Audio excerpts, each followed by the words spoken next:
Saya mau tanya, kenapa masih banyak gereja yang mengajak jemaat berbahasa roh? Padahal Paulus telah menegaskan peraturan jemaat yang di dalamnya meluruskan tentang bahasa roh. Apa yang menjadi dasar mereka melakukan hal itu? Dan apa perlu bagi kita yang sudah paham meluruskannya? Terima kasih. Mulai dari mengucapkannya secara perlahan-lahan lambat, makin lama makin cepat, dan makin kurang jelas. Oh, haleluya. Haleluya. Haleluya, haleluya. Haleluya. Haleluya. Haleluya, haleluya, haleluya. Itu tuh ada itu teorinya seperti itu. Ya, teori seperti itu. Pertanyaan ini pertanyaan penting ini. Bahasa roh. Oh, siap. Ini gue pengen tanya dari dulu. Yes. Emang bahasa roh kayak gimana sih? Lu bisa bahasa roh?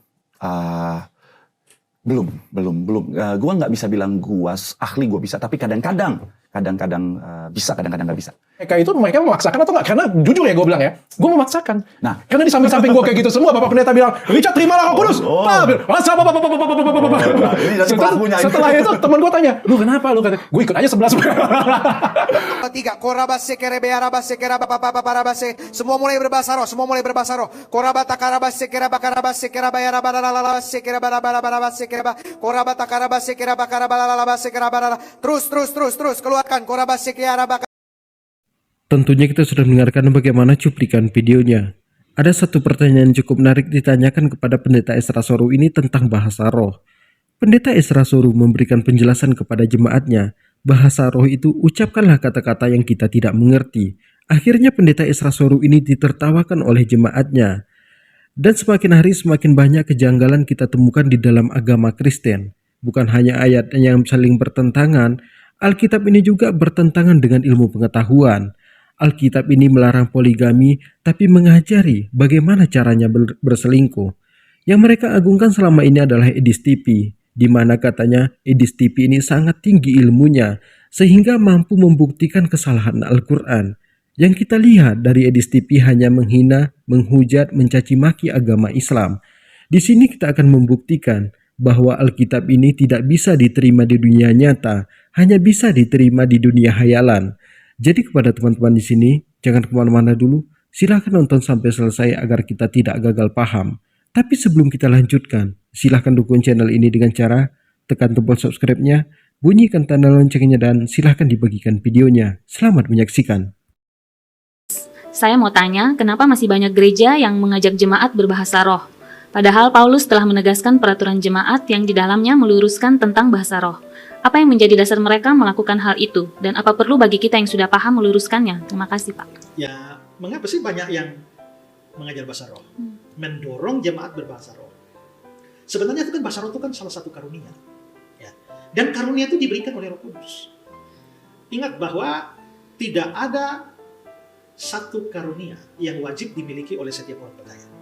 Ya, kalau kita membaca ayat-ayat tentang karunia, kepada siang seorang roh memberi karunia ini, kepada yang seorang roh memberi karunia ini, kepada seorang roh memberi ini. Apakah mereka semua mendapat karunia ini? Tidak. Ya, artinya karunianya beda-beda. Nah, maka bahasa roh itu salah satu karunia. Berarti roh karunia bahasa roh bisa diberikan kepada saya, tapi tidak kepada Nona. Ya. Bisa diberikan kepada Nona, tapi tidak kepada yang sana. Bisa diberikan kepada sana, tapi tidak kepada kita berdua. Nah, kalau saya mewajibkan semua kita harus berbahasa roh, itu namanya saya paksa supaya semua mendapatkan karunia bahasa roh. Padahal Roh Kudus itu hanya memberikan pada orang-orang tertentu. Ya, jadi jelas salah. Tapi mengapa kok mereka terus saja mengajar bahasa roh? Karena mereka punya pikiran lain. Karunia Roh Kudus, bahasa roh itu bukan hanya sekedar karunia roh, tapi itu adalah tanda orang yang dibaptis dengan Roh Kudus. Kita tahan sejenak. Jadi kita sudah mendengarkan bagaimana penjelasan Pendeta Ezra Soru. Bahasa roh itu merupakan karunia dari Roh Kudus. Yang disampaikan oleh Pendeta Ezra Soru hanyalah sebuah omong kosong. Bahasa roh yang sebenarnya yang mereka ucapkan di depan jemaatnya, di mana para pendeta juga tidak mengerti apa arti dari kata-kata yang diucapkan. Itu hanya cara mereka untuk mempertahankan perpuluhan. Itu hanya cara mereka untuk membodohi jemaatnya. Bahasa roh itu sama sekali tidak ada. Di sini juga kita akan mendengarkan bagaimana penjelasan Pendeta Ezra Soru selanjutnya. Apakah penjelasan dari para Pendeta Ezra Soru ini dapat diterima dengan akal sehat? Selamat menyaksikan. Tanda bahwa kamu ada Roh Kudus. Kamu harus bahasa roh. Jadi bayangkan, kalau Nona tidak berbahasa roh, berarti belum punya Roh Kudus. Belum mendapatkan baptisan Roh Kudus, apalagi kepenuhan Roh Kudus. Kalau saya tidak berbahasa roh, Jemaat tidak berbahasa roh. Ya mereka tidak ada Roh Kudusnya. Nah, itulah sebabnya mereka perlu bahasa roh supaya apa? Tanda bahwa kita semua ini dapat Roh Kudus. Ya, sampai akhirnya ada juga yang ajar-ajar ya, mulai buka mulut. Nah, kursus-kursus bahasa roh, mulai buka mulut ya, ucapkan ya. Ucapkan apa? Jangan ucap kata-kata yang kamu mengerti. Nanti kalau kamu mengerti, Roh Kudus tidak bisa membuat itu jadi bahasa roh. Harus omong yang tidak mengerti. Ya, batu kayu sapu mengerti? Mengerti. Jangan ucap itu. Omong yang tidak dimengerti. Coba Nona praktek. Ucapkan satu kata yang tidak dimengerti. Ya. Bala-bala. Tidak mengerti. Nah, jadi begitu. Ya. Atau boleh juga yang dimengerti, tapi ya mereka bilang begini, memang dari roh, tapi roh tidak akan memberikannya kalau kamu tidak ada langkah iman. Itu sama seperti pompa air Sanyo tuh ya. Itu memang untuk pompa air, tapi dia tidak bisa pompa kalau tidak ada pencingannya.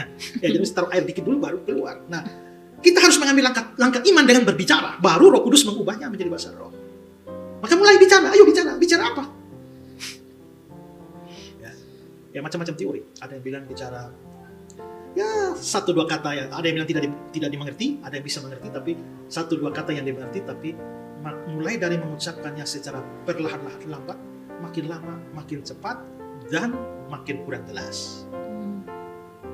Oh, haleluya. Haleluya. Haleluya. Haleluya. Haleluya. Haleluya. Haleluya. Haleluya.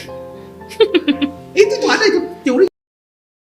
Kita sudah mendengarkan bagaimana penjelasan Pendeta Ezra Souru tentang bahasa roh.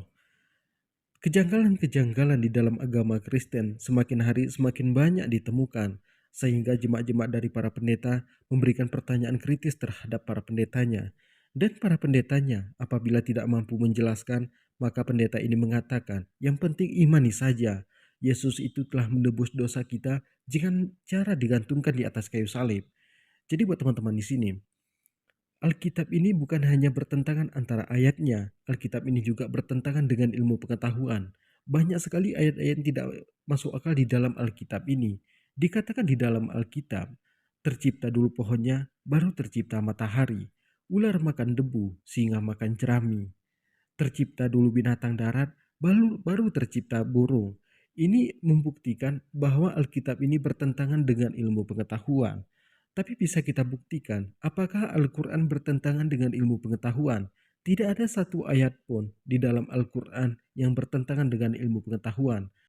Jadi mungkin cukup sekian, semoga bermanfaat. Assalamualaikum warahmatullahi wabarakatuh.